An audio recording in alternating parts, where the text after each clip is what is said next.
దేవుని చిత్త ప్రకారంగా నడిపించబడాలి. ఏమిటి దేవుని చిత్తం? చదువుతారు. మొదటి దశలోని పత్రిక మొదటి దశలోని పత్రిక 5వ అధ్యాయము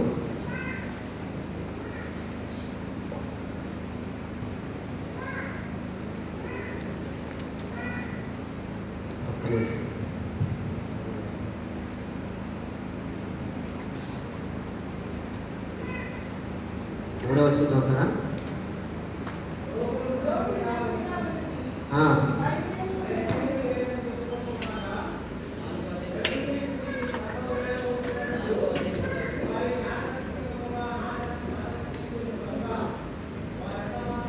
చిత్తము.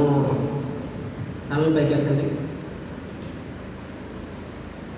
మీరు పరిశుద్ధులగుటకే అనగా జారత్వములకు దూరంగా ఉండటమే, అనగా పాపానికి మీరు దూరముగా ఉండి పరిశుద్ధంగా బ్రతకటమే దేవుని చిత్తం. చప్పుడు కొట్టి దేవుని నామాన్ని మహిమపరచండి గట్టిగా. హల్లెలూయా, హల్లెలూయా. పాపానికి దూరముగా ఉండి పరిశుద్ధంగా బ్రతకటమే దేవుని చిత్తం. ఎవరైతే ఇలా బ్రతుకుతారో వాళ్ళ బ్రతుకులు నెమ్మదిగా ఉంటారు. బ్రతుకులు నెమ్మదిగా ఉంటారు. బైబిల్లో మనం గమనించినట్లయితే చూడండి, ఏంటి దేవుని చిత్తం, ఏంటి పరిశుద్ధమైన జీవితం? ఎఫెసీ పత్రిక 5వ అధ్యాయం 4వ వచనం త్వరగా. ఎఫెసీ పత్రిక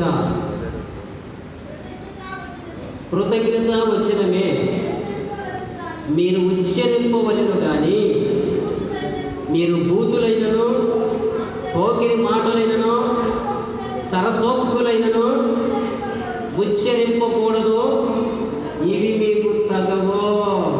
బూతులకి దూరంగా ఉండి ఎవరైతే కృతజ్ఞత వచనాలే కృపా సహితమైన మాటలే మాట్లాడతారో అది పరిశుద్ధ జీవితం. అర్థమవుతుందండి? బూతులకి దూరంగా ఉండి ఎవరైతే తమ నోటితో కృతజ్ఞత వచనములే కృపాసహితమైన మాటలే మాట్లాడతారో అది పాపానికి దూరంగా ఉండడం, అది పరిశుద్ధముగా జీవించడం, అది దేవుని చిత్తం. సరసక్తులకి దూరముగా ఉండి కృపాసహితమైనటువంటి మాటలు మాట్లాడటము పరిశుద్ధ జీవితం.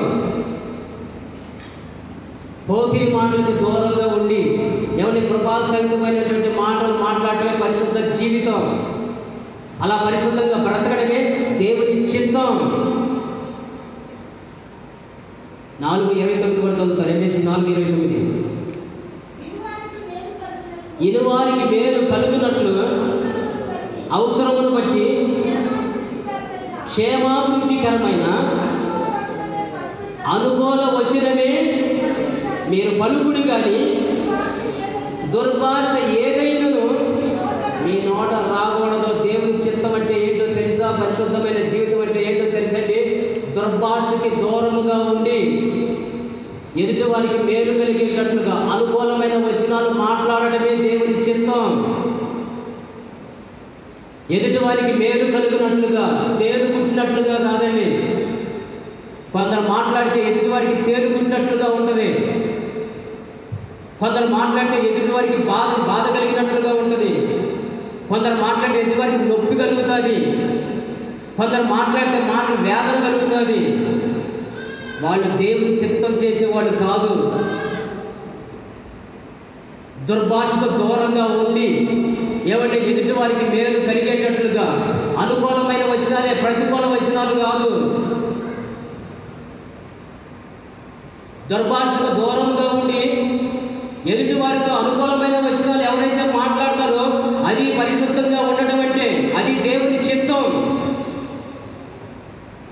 ఇది చేయడానికి,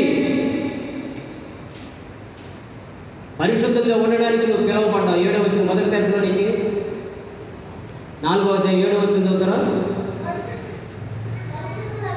పరిశుద్ధులగుటకే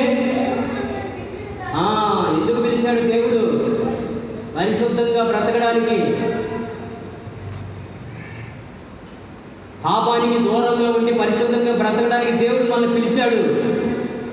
నువ్వు దుర్భాషలాడుతూ ఎదుటి వారికి బాధ కలిగిస్తుంటే నువ్వు దేవుని చిత్తంలో ఉన్న వ్యక్తి కాదు, దేవుని చిత్తం చేసే వ్యక్తి కాదు. నువ్వు ఎవరివై అంటే నీ చిత్తం చేసుకుంటున్నావు, నీ చిత్తానుసారంగా బ్రతుకుతూ ఉన్నావు. అబద్ధాలకి దూరముగా ఉండి